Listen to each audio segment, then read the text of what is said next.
ರಾಜ್ಯ ಸರ್ಕಾರದ ಪ್ರತಿನಿಧಿತ್ವದ ರೀತಿ ಖಾಲಿ ಟ್ರಂಕ್ ತಗೊಂಡು ಹೋಗ್ತಾ ಇದೀವಿ ಅಷ್ಟೇ. ಇದರಲ್ಲಿ ಏನೂ ಇಲ್ಲ, ದಯವಿಟ್ಟು ನೀವೇ ನೋಡ್ಬಿಡಿ, ಏನೂ ಇಲ್ಲ. ನಮ್ಮ ರಾಜ್ಯ ಸರ್ಕಾರ ತರ ಖಾಲಿ ಟ್ರಂಕ್ ಏನೂ ಇಲ್ಲ. ಇದರಲ್ಲಿ ಕ್ಲೇಮ್ ತಗೋತಾ ಇರೋರು ಯಾರು?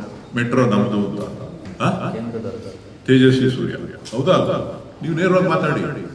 ತೇಜಸ್ವಿ ಸೂರ್ಯ ಅವರು ಮೆಟ್ರೋ ನಮ್ದು ಅಂತ ಕ್ಲೇಮ್ ತಗೋತಾ ಇದ್ದಾರೆ, ರಾಜ್ಯ ಸರ್ಕಾರದಲ್ಲ ನಮ್ದು ಅಂತ ಹೇಳಿ. ಸೊ ಹಿಡ್ತಾ ಎಲ್ಲ ಕೇಂದ್ರ ಸರ್ಕಾರದ ಹತ್ರ ಬೋರ್ಡ್ ಅಲ್ಲಿ, ಆ ಬೋರ್ಡ್ ತೀರ್ಮಾನದಂತೆ ಇವತ್ತು ದರ ಏರಿಕೆ ಆಗಿದೆ. ದರ ಏರಿಕೆ ಆಗಬಾರ್ದು, ಸಾರ್ವಜನಿಕರಿಗೆ ತೊಂದರೆ ಆಗುತ್ತೆ ಅನ್ನೋದು ನಮ್ಮ ಕಂಟೆನ್ಷನ್ ಕೂಡ. ಪ್ರೀತಿಯ ವೀಕ್ಷಕರೇ, ನಿಮ್ಮೆಲ್ರಿಗೂ ಮಾತು ಮಂಥನಕ್ಕೆ ಆತ್ಮೀಯ ಸ್ವಾಗತ. ನಾನು ಕೆಜೆಹಳ್ಳಿ ಸುರೇಶ್. ರಾಜ್ಯದಲ್ಲಿ ಮೆಟ್ರೋ ಟಿಕೆಟ್ ದರ ಸಮರದ ಬೆಲೆ ಏರಿಕೆಯ ಜಟಾಪಟಿ ಶುರುವಾಗಿದೆ. ಸಂಸದ ತೇಜಸ್ವಿ ಸೂರ್ಯ ಅವರು ಬೆಂಗಳೂರಲ್ಲಿ mister CM cut off drama ಅಂತ ಹೇಳಿ ಒಂದು ಟಿ ಶರ್ಟ್ ಹಾಕೊಂಡು ಕೈಯಲ್ಲಿ ಒಂದು ಖಾಲಿ ಟ್ರಂಕ್ ಅನ್ನ ಇಟ್ಕೊಂಡು ಒಂದು ವಿನೂತನವಾಗಿ ಮೆಟ್ರೋದಲ್ಲಿ ಪ್ರತಿಭಟನೆ ಮಾಡೋದಕ್ಕೆ ಟ್ರೈ ಮಾಡಿದ್ರು. ಆಗ ಪೊಲೀಸರು ಅವರನ್ನ ವಶಕ್ಕೆ ಪಡೆದುಕೊಂಡ್ರು. ಈ ಸಂದರ್ಭದಲ್ಲಿ ಯಾವ ರೀತಿ ಬೆಂಗಳೂರಿಗರಿಗೆ ಈ BMRCL ಏನು ಮೆಟ್ರೋ ಟಿಕೆಟ್ ದರ ದೊಡ್ಡ ಬರೆಯಾಗಿ ಪರಿಣಮಿಸುತ್ತೆ, ಈ ವಿಚಾರದಲ್ಲಿ ರಾಜ್ಯ ಸರ್ಕಾರ ಎಷ್ಟು ಎಡವಿದೆ ಅಂಥೇಳಿ ತಮ್ಮದೇ ಆದ ರೀತಿಯಲ್ಲಿ ಪ್ರೊಟೆಸ್ಟ್ ಅನ್ನು ಮಾಡೋದಕ್ಕೆ ಪ್ರಯತ್ನ ಪಟ್ಟರು, ಮಾಡಿದ್ರು. ರಾಜ್ಯ ಮತ್ತು ಈ ಕೇಂದ್ರ ಸರ್ಕಾರಗಳ ಈ ಜಟಾಪಟಿಯ ಕಾರಣದಿಂದಾಗಿ, ಅಂದರೆ BMRCL ಏನು ಟಿಕೆಟ್ ದರವನ್ನು ಹೆಚ್ಚಿಗೆ ಮಾಡಬೇಕು ಅಂತೇಳಿ ನಿರ್ಧಾರ ಮಾಡಿತ್ತು, ಅಂದ್ಕೊಂಡಂಗಾಗಿದ್ರೆ ಇವತ್ತು ಜಾಸ್ತಿ ಆಗಬೇಕಾಗಿತ್ತು. ಈಗ ತಾತ್ಕಾಲಿಕವಾಗಿ ಅದಕ್ಕೆ ತಡೆ ಸಿಕ್ಕಿದೆ. ಅದು ಯಾವ ಕಾರಣಕ್ಕೋಸ್ಕರ ಅಂತ ಅಂದರೆ, ಸಂಸದ ತೇಜಸ್ವಿ ಸೂರ್ಯ ಅವರು ವಸತಿ ಮತ್ತು ವ್ಯವಹಾರಗಳ ಖಾತೆ ಸಚಿವರನ್ನ ಭೇಟಿ ಮಾಡಿ BMRCL ಟಿಕೆಟ್ ಅನ್ನ ಹೆಚ್ಚು ಮಾಡೋದಕ್ಕೆ ಟ್ರೈ ಮಾಡುತ್ತೆ, ದಯಮಾಡಿ ಅದನ್ನು ನಿಲ್ಲಿಸಬೇಕು ಅಂತೇಳಿ ಮನವಿ ಮಾಡಿದ್ರು. ಆ ಕಾರಣಕ್ಕೋಸ್ಕರ ಈಗ ಸ್ಟಾಪ್ ಆಗಿದೆ ಅಂತೇಳಿ ಹೇಳಿ ಅದರ ಕ್ರೆಡಿಟ್ ಅನ್ನ ತೆಗೆದುಕೊಳ್ಳೋದಕ್ಕೆ ತೇಜಸ್ವಿ ಸೂರ್ಯ ಪ್ರಯತ್ನ ಪಡ್ತಾ ಇದ್ದಾರೆ. ರಾಜ್ಯ ಸರ್ಕಾರ ಹೇಳ್ತಿರೋದೇನು? ಮುಖ್ಯಮಂತ್ರಿ ಸಿದ್ದರಾಮಯ್ಯನವರು ತಮ್ಮ ಫೇಸ್ಬುಕ್ ಖಾತೆಯಲ್ಲಿ ಮತ್ತು ಮಾಧ್ಯಮಗಳ ಮುಂದೆ ಹೇಳ್ತಿರೋದೇನು ಅಂದ್ರೆ, ಈ BMRCL ಮೆಟ್ರೋ ಟಿಕೆಟ್ ದರವನ್ನು ಹೆಚ್ಚಿಗೆ ಮಾಡುತ್ತಲ್ಲ, ಅದರಲ್ಲಿ ರಾಜ್ಯ ಸರ್ಕಾರದ ಪಾತ್ರ ಇಲ್ಲ, ಇದನ್ನ ಕೇಂದ್ರ ಸರ್ಕಾರ ಮಾಡುತ್ತೆ. ಈ FFC ಬೆಲೆ ಏನು ಟಿಕೆಟ್ ದರ ಏರಿಕೆ ಸಮಿತಿ ಇದೆಯಲ್ಲ, ಅದು ಅಂದ್ರೆ ಫೇರ್ ಫಿಕ್ಸೇಷನ್ ಕಮಿಟಿ ಇದೆಯಲ್ಲ, ಅದು ಮಾಡುತ್ತೆ. ಇದರಲ್ಲಿ ನಮ್ಮ ಪಾತ್ರ ಇಲ್ಲ, ಏನಿದ್ರು ಕೇಂದ್ರ ಸರ್ಕಾರದ ಪಾತ್ರ.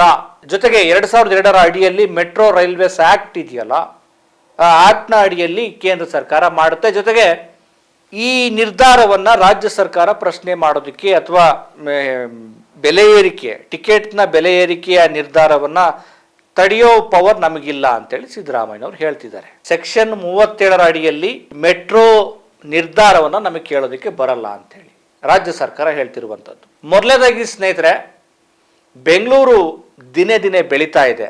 ಈ ಟ್ರಾಫಿಕ್ನ ಕಿರಿಕಿರಿಯಿಂದ ತಪ್ಪಿಸ್ಕೊಳ್ಬೇಕು, ಅಂದ್ಕೊಂಡ ಸಮಯಕ್ಕೆ ನಾವು ಏನು ಅಂದ್ಕೊಂಡಿರೋ ಜಾಗಕ್ಕೆ ಹೋಗಬೇಕು ಅನ್ನೋ ಕಾರಣಕ್ಕೋಸ್ಕರ ಒಂದು ಒಳ್ಳೆಯ ಕೈಗೆಟುಕೋ ದರದಲ್ಲಿ ಮೆಟ್ರೋನ ಜನಸಾಮಾನ್ಯರು, ಎಲ್ಲ ವರ್ಗದ ಜನರು, ಮಿಡಲ್ ಕ್ಲಾಸ್ ಫ್ಯಾಮಿಲಿಗಳು, IT-BT ಕಂಪ್ನಿಯವರು ಎಲ್ಲರೂ ಬಳಸ್ತಾರೆ. ಈ ಟ್ರಾಫಿಕ್ನ ಜಂಜಾಟದಿಂದ ಸ್ವಲ್ಪ ಬೇಗ ನಾವು ತಲುಪ್ಬೋದು ಅನ್ನೋ ಕಾರಣಕ್ಕೋಸ್ಕರ. ಹಾಗಾಗಿ ಒಂದು ರೀತಿ ಬೆಂಗಳೂರಿಗರಿಗೆ ಮೆಟ್ರೋ ಒಂದು ರೀತಿ ಒಡನಾಡಿ, ಜೀವನಾಡಿಯಾಗಿದೆ. ಇಂಥ ಸಂದರ್ಭದಲ್ಲಿ ಈ ರಾಜ್ಯ ಮತ್ತು ಕೇಂದ್ರ ಸರ್ಕಾರಗಳ ಈ ಜಟಾಪಟಿ ಇದೆಯಲ್ಲ, ಟಿಕೆಟ್ ದರ ಏರಿಕೆಯ ಜಟಾಪಟಿ, ಇದಕ್ಕೆ ನಾವು ಕಾರಣ ಅಲ್ಲ, ಇದಕ್ಕೆ ನಾವು ಕಾರಣ ಅಲ್ಲ. ರಾಜ್ಯ ಸರ್ಕಾರದವರು ಕೇಂದ್ರ ಸರ್ಕಾರದ ಮೇಲೆ ಗೂಬೆ ಕೂರಿಸ್ತಾರೆ, ಕೇಂದ್ರದವರು ರಾಜ್ಯದ ಮೇಲೆ ಗೂಬೆ ಕೂರಿಸ್ತಾರೆ. ಆದರೆ ರಾಜ್ಯದ ಜನರಿಗೆ ಒಂದು ಕ್ಲಾರಿಟಿ ಸಿಗ್ತಾ ಇಲ್ಲ. ಯಾರಪ್ಪ ಜಾಸ್ತಿ ಮಾಡ್ತಾ ಇರೋದು, ಯಾಕೆ ಮಾಡ್ತಾ ಇದ್ದಾರೆ, ಜನಸಾಮಾನ್ಯರ ಮೇಲೆ ಪದೇ ಪದೇ ಬರೆ ಎಳೆಯೋದಕ್ಕೆ ಮಾಡ್ತಾ ಇದ್ದಾರಾ ಅನ್ನೋ ಗೊಂದಲ, ಆತಂಕ ಮೂಡ್ತಾ ಇದೆ. ಈಗ ತೇಜಸ್ವಿ ಸೂರ್ಯ ಅವರು ಹೇಳ್ತಾ ಇರೋದೇನು ಅಂದ್ರೆ, ಇದು ರಾಜ್ಯ ಸರ್ಕಾರದ ಈ ಒಂದು ವಿಚಾರದಲ್ಲಿ ರಾಜ್ಯ ಸರ್ಕಾರದ ಪಾತ್ರ ಇದೆ. ಈ ಟಿಕೆಟ್ ದರ ಏರಿಕೆಯ ಸಮಿತಿಯಲ್ಲಿ ರಾಜ್ಯ ಸರ್ಕಾರದವರು ಇರ್ತಾರೆ, ಅವರ ಅನುಮತಿ ಇಲ್ಲದೆ ಕೇಂದ್ರ ಸರ್ಕಾರದವರು ಈ ನಿರ್ಧಾರ ಮಾಡಕ್ಕೆ ಸಾಧ್ಯ ಇಲ್ಲ ಅಂತೇಳಿ ಇವ್ರು ಹೇಳ್ತಾರೆ. ಇಲ್ಲ ಇಲ್ಲ ಇಲ್ಲ, ಇದ್ರಲ್ಲಿ ನಮ್ಮ ಪಾತ್ರ ಇಲ್ಲ, ಎಲ್ಲ ಅವ್ರದೇನೆ, ಆ ಒಂದು ಸಮಿತಿ ಇದೆಯಲ್ಲ ಎಲ್ಲ ಅವ್ರದೇ, ಅವ್ರು ಮಾಡ್ತಾರೆ. ನೋಡಿ, ಕಳೆದ ಬಾರಿ ಹತ್ತತ್ರ 77%, 70ಕ್ಕೆ ಹೆಚ್ಚು ಪರ್ಸೆಂಟ್ ಟಿಕೆಟ್ ದರ ಹೆಚ್ಚಿಗೆ ಆಗಿತ್ತು. ಈಗ BMRCL ಇನ್ನೂ ಆ ನಿರ್ಧಾರವನ್ನು ವಾಪಸ್ ತೆಗೆದುಕೊಂಡಿದ್ದು 5% ಮಾಡಬೇಕು ಅಂತ ಅನ್ಕೊಂಡಿದ್ರು. ಈ ರೀತಿ ನೋಡಿ, ಬೇರೆ ದೆಹಲಿಗಿಲ್ಲ, ಕಲ್ಕತ್ತಾಗಿಲ್ಲ, ಬೇರೆ ಬೇರೆ ಸ್ಟೇಟ್ಗಳಿಗಿಲ್ಲ, ಅದೇ ನಮ್ಮ ರಾಜ್ಯಕ್ಕೆ ಯಾಕೆ ಆ ರೀತಿ ಆಗ್ತಾ ಇದೆ? ತೇಜಸ್ವಿ ಸೂರ್ಯ ಹೇಳ್ತಿರೋದು ಅದನ್ನೇ. ನಮ್ಮ ರಾಜ್ಯದಲ್ಲಿ, ಕರ್ನಾಟಕದಲ್ಲಿ ಏನು ಬೆಂಗಳೂರಲ್ಲಿ ಇರೋಂಥ ಮೆಟ್ರೋಗೆ ಅಂಥದ್ದೇನು ಸ್ಪೆಷಾಲಿಟಿ ಕೊಡ್ತಾ ಇದ್ದೀರಾ? ಅಲ್ಲಿ ಜಾಸ್ತಿ ಮಾಡ್ತಾ ಇಲ್ಲ, ಇಲ್ಲಿ ಯಾಕೆ ಜಾಸ್ತಿ ಮಾಡ್ತಾ ಇದ್ದೀರಾ?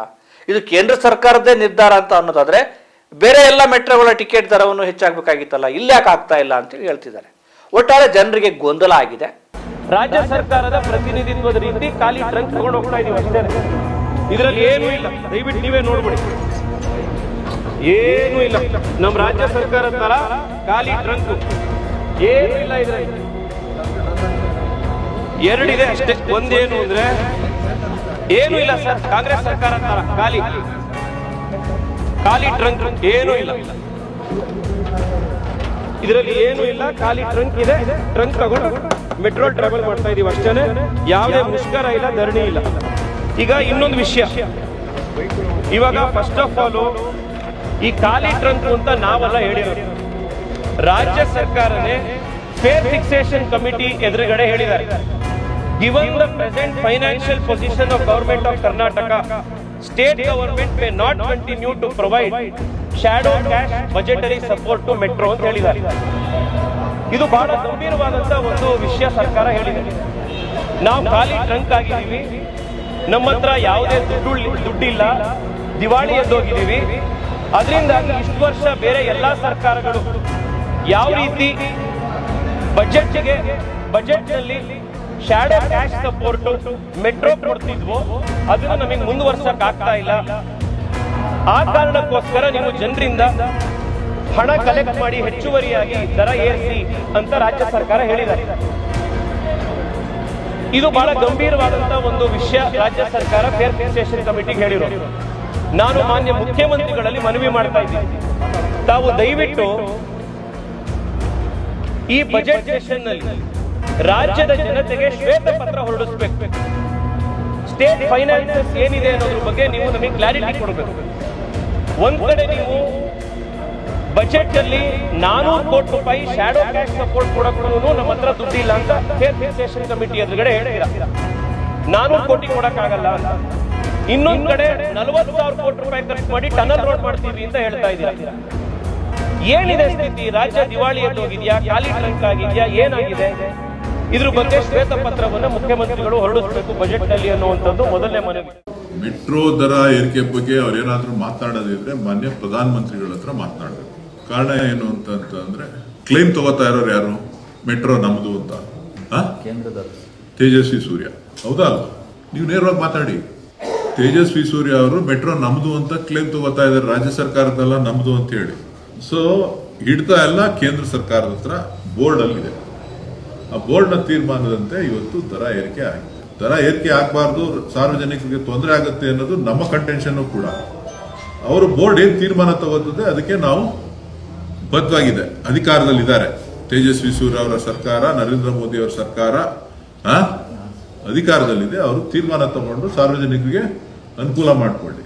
ಖಾಲಿ ಟ್ರಂಕ್ ಯಾಕೆ ಹಿಡ್ಕೊಂಡಿದ್ದಾರೆ ಅಂತ, ಕರ್ನಾಟಕದ ಹಣನ 4.5 ಲಕ್ಷ ಕೋಟಿ 5 ಲಕ್ಷ ಕೋಟಿ ಲೂಟಿ ಮಾಡ್ಕೊಂಡು ಹೋಯ್ತಾ ಇದೀವಿ ಅಂತ ಹೇಳಿ ತೋರಿಸಿ ಇಟ್ಕೊಂಡಿದ್ದಾರೆ. ನಮ್ಮ ರಾಜ್ಯದ ತೆರಿಗೆ ಹಣ 12 ವರ್ಷಗಳಿಂದ ಅದನ್ನ ಪಟ್ಟಿ ಹೇಳಕ್ ಹೇಳಿ, ಆ ಖಾಲಿ ಡಬ್ಬ ಕೇಂದ್ರ ಸರ್ಕಾರ ಏನು ಕೊಟ್ಟಿಲ್ಲ 12 ವರ್ಷದಿಂದ ಬೆಂಗಳೂರಿಗೆ ಅಂತೇಳಿ ಆ ಖಾಲಿ ಡಬ್ಬನ ತೋರಿಸ್ತಾ ಇದ್ದಾರೆ. ನೀವು ಅದನ್ನ ಚೆನ್ನಾಗಿ ತೋರಿಸಿ, ಕರ್ನಾಟಕಕ್ಕೆ, ಬೆಂಗಳೂರಿಗೆ, ಕನ್ನಡಿಗರಿಗೆ ಕೊಟ್ಟಿರ್ತಕ್ಕಂಥದ್ದು ಖಾಲಿ ಡಬ್ಬ. ತೇಜಸ್ವಿ ಸೂರ್ಯ ಅವರೇ ಹಿಡಿದಿರೋ ಡಬ್ಬ. ಆರೋಪ ಪ್ರತ್ಯಾರೋಪಗಳ ಈ ಸುರಿಮಳೆಯಲ್ಲಿ ಈ ರಾಜಕಾರಣಿಗಳು ಮುಳುಗಿದ್ದಾರೆ. ಜನರು ಯಾವಾಗ ಮೆಟ್ರೋ ಟಿಕೆಟ್ ದರ ಹೆಚ್ಚಾಗುತ್ತೆ ಅನ್ನೋ ಆತಂಕದಲ್ಲಿದ್ದಾರೆ. ಈ ಒಕ್ಕೂಟ ವ್ಯವಸ್ಥೆಯಲ್ಲಿ ರಾಜ್ಯ ಸರ್ಕಾರದ ಪಾತ್ರ ಏನು? ಈ ಮೆಟ್ರೋ BMRCL ಈ ಯೋಜನೆಗೆ ಕೇಂದ್ರ ಸರ್ಕಾರದ್ದು ಬಹುಪಾಲು ದುಡ್ಡು ಬರುತ್ತೆ, ಅಂದ್ಕೊಂಡಷ್ಟು ದುಡ್ಡು ಇನ್ನೂ ಕೊಟ್ಟಿಲ್ಲ ಅವರು. ಮೊದಲು ತೇಜಸ್ವಿ ಸೂರ್ಯ ಆ ದುಡ್ಡನ್ನ ಕೊಡ್ಲಿ, ಸದನದಲ್ಲಿ ಪಾರ್ಲಿಮೆಂಟ್ ಅಲ್ಲಿ ನಮ್ಮ ರಾಜ್ಯದ ಸಮಸ್ಯೆಗಳ ಬಗ್ಗೆ ದನಿ ಎತ್ತಲಿ. ಇಲ್ಲಿ ಖಾಲಿ ಟ್ರ್ಯಾಕ್ ಇಟ್ಕೊಂಡು ಓಡಾಡೋದಲ್ಲ, ನಮಗೆ ಬರಬೇಕಾದಂತ GST ಹಣ, ಏನು ತೆರಿಗೆ ಹಣ, ಅನುದಾನ ಕೊಡಿಸೋ ನಿಟ್ಟಲ್ಲಿ ಪ್ರಯತ್ನ ಪಡ್ಲಿ ಅಂತೇಳಿ ಕಾಂಗ್ರೆಸ್ನ ನಾಯಕರು ತೇಜಸ್ವಿ ಸೂರ್ಯ ವಿರುದ್ಧ ವಾಗ್ದಾಳಿ ನಡೆಸ್ತಾ ಇದ್ದಾರೆ. ರಾಜ್ಯ ಸರ್ಕಾರ ದಿವಾಳಿಯಾಗಿದೆ, ಎಲ್ಲ ಹಣವನ್ನು ಗ್ಯಾರಂಟಿ ಯೋಜನೆಗಳಿಗೆ ಬಳಕೆ ಮಾಡ್ತಿರೋದ್ರಿಂದ ಇವರು ದುಡ್ಡಿಗೋಸ್ಕರ ಏನು ಪೂರ್ತಿ ದಿವಾಳಿಯಾಗಿ ಮೆಟ್ರೋ ಟಿಕೆಟ್ ದರವನ್ನು ಹೆಚ್ಚು ಮಾಡ್ತಿದ್ದಾರೆ ಅಂತ ಇವ್ರು ಹೇಳ್ತಿದ್ದಾರೆ. ಗಂಡ ಹೆಂಡತಿ ಜಗಳದಲ್ಲಿ ಕೂಸು ಬಡವಾಯ್ತು ಅನ್ನೋ ಅರ್ಥದಲ್ಲಿ ಇವರಿಬ್ಬರ ಈ ಜಟಾಪಟಿಯ ಕಾರಣದಿಂದಾಗಿ ಜನಸಾಮಾನ್ಯರು ಸ್ವರಿಗೆ ಸೋತು ಬೆಂಡಾಗಿ ಹೋಗಿದ್ದಾರೆ.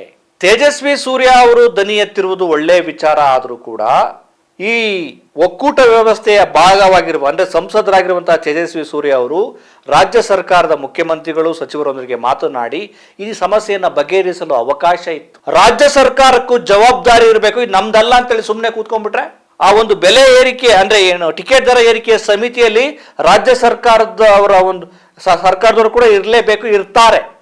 ನೀವು ಪರ್ಮಿಷನ್ ಕೊಡದೆ ಅವ್ರು ಹೇಗೆ ಏರಿಕೆ ಮಾಡಕ್ ಸಾಧ್ಯ? ರಾಜ್ಯ ಸರ್ಕಾರದ ಜವಾಬ್ದಾರಿ ಇರಬೇಕು, ಹಿಂಗೆ ಏರಿಕೆ ಮಾಡೋದಿಕ್ಕೆ ಹೋಗ್ಬೇಡಿ, ಜನರಿಗೆ ತೊಂದರೆ ಆಗುತ್ತೆ ಅಂತೇಳಿ ಮನವರಿಕೆ ಮಾಡಿಸುವ ಮತ್ತೆ ಬೆಲೆ ಏರಿಕೆಯನ್ನ ಮಾಡದ ಹಾಗೆ ಕೇಂದ್ರಕ್ಕೆ ಒತ್ತಡ ಹಾಕುವ, ರಾಜ್ಯದ ಜನರ ಪರಿಸ್ಥಿತಿಯನ್ನು ತಿಳಿ ಹೇಳುವ ಕೆಲಸವನ್ನ ರಾಜ್ಯ ಸರ್ಕಾರ ಮಾಡಬೇಕು. ಇದು ನಮ್ದು ಕೆಲಸ ಅಲ್ಲ, ಇದು ಕೇಂದ್ರದ್ದು ಅಂತೇಳಿ ತಮ್ಮ ಜವಾಬ್ದಾರಿಯಿಂದ ನುಡಿಸಿಕೊಳ್ಳುವುದು ಕೂಡ ರಾಜ್ಯದ ಜನರಿಗೆ ಮಾಡುವ ಅನ್ಯಾಯ. ಇದನ್ನ ರಾಜ್ಯ ಸರ್ಕಾರ, ರಾಜ್ಯದ ಮುಖ್ಯಮಂತ್ರಿಗಳು, ರಾಜ್ಯದ ಉಪಮುಖ್ಯಮಂತ್ರಿಗಳು, ಸಚಿವರು ಮಾಡಬೇಕು. ಇನ್ನು ಕೇಂದ್ರದ ಜವಾಬ್ದಾರಿ ಸಂಸದರು ಮತ್ತೆ ಕೇಂದ್ರದ ಏನು ನಮ್ಮ ಸಂಸದರು ಇದಾರಲ್ಲ, ಇದನ್ನ ಕೇವಲ ಒಂದು ರಾಜಕಾರಣ ಅಂದ್ರೆ ಕೇವಲ ರಾಜಕೀಯಕ್ಕೋಸ್ಕರ ಇದನ್ನ ಬಳಕೆ ಮಾಡ್ಕೊಳ್ಳದೆ ನಾನೀಗ ಸ್ಟಾಪ್ ಮಾಡಿಸಿದೆ ಮೆಟ್ರೋ ಟಿಕೆಟ್ ದರವನ್ನ ಅನ್ನೋ ಅರ್ಥದಲ್ಲಿ ಏನ್ ಪ್ರಯತ್ನ ಪಡ್ತಾರೆ ತೇಜಸ್ವಿ ಸೂರ್ಯ ಅವರು. ಈ ಹಿಂದೆ ಕರ್ನಾಟಕಕ್ಕೆ ಬಜೆಟ್ ನಲ್ಲಿ ಎಷ್ಟೆಲ್ಲ ಅನ್ಯಾಯ ಆಗಿದೆ, ನಮಗೆ ಕೊಡಬೇಕಾಗಿರುವಂತಹ GST ತೆರಿಗೆ ಹಣ, ಅನುದಾನದ ವಿಚಾರ ಇರಬಹುದು, ರೈಲ್ವೆ ಅನುದಾನದಲ್ಲಿ ಕರ್ನಾಟಕಕ್ಕೆ ಎಷ್ಟು ಕಡಿಮೆ ಆಗ್ತಾ ಇದೆ, ನಮ್ಮ ಬೆಂಗಳೂರಿಗೆ ಬರಬೇಕಾಗಿರುವಂತಹ ಅನುದಾನ ಎಷ್ಟು ಬರ್ತಾ ಇದೆ, ಪ್ರತಿ ಸಲಿನೂ ಕೂಡ ಬಜೆಟ್ ನಲ್ಲಿ ನಮ್ಮ ರಾಜ್ಯಕ್ಕೆ ಯಾವ ರೀತಿ ಪಂಗನಾಮ ಆಗ್ತದೆ, ಈ ವಿಚಾರದ ಬಗ್ಗೆ ಪಾರ್ಲಿಮೆಂಟ್ ಅಲ್ಲೂ ತೇಜಸ್ವಿ ಸೂರ್ಯ ದನಿ ಎತ್ತಿದ್ರೆ ಅವರನ್ನು ಮೆಚ್ಚಬೇಕಾಗಿತ್ತು. ಅಂದ್ರೆ ಸೆಲೆಕ್ಟಿವ್ ಹೋರಾಟಗಳು, ಸೆಲೆಕ್ಟಿವ್ ವಿಷಯಗಳನ್ನು ಮಾತ್ರ ಇಟ್ಟುಕೊಂಡು ಅದನ್ನ ತಮ್ಮ ಪಕ್ಷಕ್ಕೆ ತಮಗೆ ಲಾಭ ಮಾಡಿಕೊಳ್ಳೋ ನಿಟ್ಟಿನಲ್ಲಿ ಹೋರಾಟ ಮಾಡೋದಿದೆಯಲ್ಲ, ಅದನ್ನೇ ಹೇಳೋದು ರಾಜಕಾರಣ, ರಾಜಕೀಯ ಅಂತ. ರಾಜ್ಯದ ಮುಖ್ಯಮಂತ್ರಿಗಳಾಗಿರ್ಲಿ, ರಾಜ್ಯದ ಉಪಮುಖ್ಯಮಂತ್ರಿಗಳಾಗಿರ್ಲಿ, ಇಲ್ಲಿನ ಸಚಿವರಾಗಿರ್ಲಿ, ಇಲ್ಲಿನ ಸಂಸದರಾಗಿರ್ಲಿ, ರಾಜ್ಯ ಸಚಿವರಾಗಿರ್ಲಿ, ನೀವು ಈ ನೆಲದ ನೀರು, ಗಾಳಿ, ಮಣ್ಣು ಎಲ್ಲವನ್ನೂ ಅನುಭವಿಸಿರ್ತೀರಿ, ಸೇವಿಸಿರ್ತೀರಿ, ಈ ನೆಲದವರೇ ಆಗಿರ್ತೀರಿ. ನೀವು ನಿಮ್ಮ ವ್ಯಾಪ್ತಿಯಲ್ಲಿ ರಾಜ್ಯಕ್ಕೆ ಏನು ದನಿ ಎತ್ತಬೇಕು, ತುಂಬ ಸಂತೋಷ, ಒಪ್ಪೋಣ. ತೇಜಸ್ವಿ ಸೂರ್ಯ ಅವರು ಒಂದು ವಸತಿ ಕೇಂದ್ರದ ಸಚಿವರನ್ನ ಭೇಟಿ ಮಾಡಿ ಒಂದು ಮನವಿ ಕೊಟ್ಟವರಿಗೆ ಅರ್ಥ ಮಾಡಿಸೋ ಪ್ರಯತ್ನವನ್ನ ಮಾಡಿದ್ರಲ್ಲ, ಅದನ್ನ ಖಂಡಿತ ಶ್ಲಾಘಿಸೋಣ. ಅದೇ ರೀತಿ ರಾಜ್ಯಕ್ಕೆ ಅನ್ಯಾಯ ಆಗುತ್ತಲ್ಲ, ಕೇಂದ್ರದಿಂದ ರಾಜ್ಯಕ್ಕೆ ಪದೇ ಪದೇ ಚೊಂಬು ಕೊಡ್ತಾರಲ್ಲ, ಇಂಥ ಒಂದು ಪಂಗನಾಮ ಇಟ್ಟಿದ್ದೀರಿ ನೀವು ನಮ್ಮ ರಾಜ್ಯಕ್ಕೆ, ನಮ್ಮ ಬೆಂಗಳೂರಿಗೆ ನಮಗೆ ಬರಬೇಕಾಗಿರುವಂತಹ ಅನುದಾನವನ್ನ ಕೊಡ್ತಾ ಇಲ್ಲ ಅಂತೇಳಿ ಈಗ ನೀವು ಹೋರಾಟ ಮಾಡಲ್ಲ, ಅಂಥದ್ದೇ ಗಟ್ಟಿ ಧ್ವನಿಯಲ್ಲಿ ಪಾರ್ಲಿಮೆಂಟ್ ಅಲ್ಲಿ ಹೋರಾಟ ಮಾಡಬೇಕು. ಆಗ ನಿಮ್ಮ ನಿಲುವನ್ನು ಒಪ್ಕೊಳ್ಬೇಕಾಗತ್ತೆ. ಇದನ್ನು ಕೂಡ ಒಪ್ಕೊಳ್ತೇವೆ.